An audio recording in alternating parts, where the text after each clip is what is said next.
اعوذ باللہ من الشیطان الرجیم بسم اللہ الرحمن الرحیم۔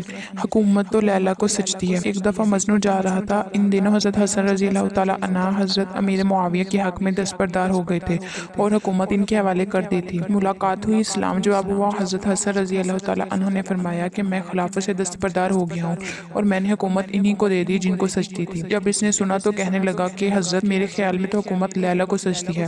حضرت نے فرمایا تو تو مجنوں ہے۔ تب سے اس کا نام قیس کی جگہ مجنوں پڑ گیا۔ دیوانہ تھا، بیچارہ تھا، اپنے بس میں نہیں تھا۔ ایک مرتبہ اس کے باپ نے کہا بیٹا بہت بدنامی ہوئی، لہٰذا دعا مانگی ہے اللہ لیلا کی محبت کو میرے دل سے نکال دیجئے، ختم کر دیجئے۔ اس نے فوراً ہاتھ اٹھائے اور دعا مانگی کہ اے اللہ لیلا کی محبت کو اور بڑھا دیجئے۔ چنانچہ اس کے والد ایک مرتبہ پکڑ کر اس کو بیت اللہ لے گئے، کہنے لگے بہت بدنامی ہو گئی، آج میں تجھے نہیں چھوڑوں گا جب تک کہ تو سچی توبہ نہ کرے، چل توبہ کر۔ یہ توبہ کرنے لگا تو اس نے کہا اللہ میں نے ہر گناہ سے توبہ کر لی لیکن لیلا کی محبت سے توبہ نہیں کرتا۔ اس کے والد نے ناراض ہو کر کہا کہ تو کیا کہہ رہا ہے؟ جب وہ زیادہ ناراض ہوئے تو اس نے مجبور ہو کر ہاتھ اٹھائے اور والد کے سامنے دعا مانگنے لگا یا اللہ اس کی محبت کو میرے دل سے کبھی نہ نکالنا اور اللہ اس بندے پر رحم کرے جو اس دعا پر آمین کہے۔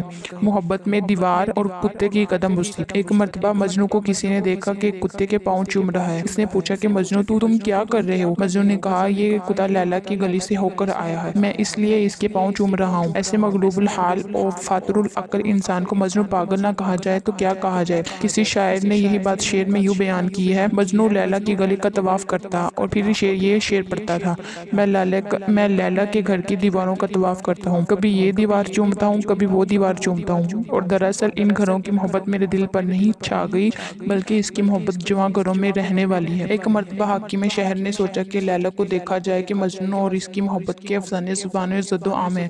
جب سپاہیوں نے لیلا کو پیش کیا تو حاکم بہت زیادہ پریشان ہو گیا کہ اس لڑکی میں نہ تو کوئی رنگ ہے نہ روپ ہے، اور اس نے لیلا سے کہا تو دوسری حسیناؤں سے زیادہ بہتر نہیں ہے۔ کہنے لگی خاموش رہ چونکہ تو مجنوں نہیں۔ اس کے بعد ہے دیکھیے مگر مجنوں کی آنکھ سے۔ ایک بادشاہ نے لیلا کے بارے میں سنا کہ مجنوں اس کی محبت میں دیوانہ بن چکا ہے۔ اس کے دل میں خیال پیدا ہوا کہ میں لیلا کو دیکھوں تو صحیح۔ چنانچہ جب اس نے دیکھا تو اس کا رنگ کالا تھا اور شکل بھدی تھی، وہ اتنی کالی تھی کہ اس کے ماں باپ نے لیلا سے مشابہت کی وجہ سے اس کو کالی کا نام دیا۔ لیلا کے بارے میں بادشاہ کا تصور یہ تھا کہ وہ بڑی نازنین اور پری چہرہ ہوگی، مگر جب اس نے لیلا کو دیکھا تو اسے کہا دوسری عورتوں سے زیادہ تو خوبصورت تو نہیں ہے۔ جب بادشاہ نے یہ کہا تو لیلا نے آگے سے جواب دیا کہ خاموش ہو جا، تیرے پاس مجنوں کی آنکھ نہیں ہے، اگر مجنوں کی آنکھ ہوتی تو تجھے دنیا میں میرے جیسا خوبصورت کوئی نظر نہ آتا۔ اسی طرح میرے دوستوں محبت الہی کی آنکھوں سے اس کائنات کو دیکھیں تو ہر جگہ جمال خداوندی نظر آئے گا۔ مولانا رومی فرماتے ہیں کہ ایک مرتبہ اس کو کسی نے دیکھا کہ ریت کے ڈھیر پر بیٹھے کچھ لکھ رہا ہے۔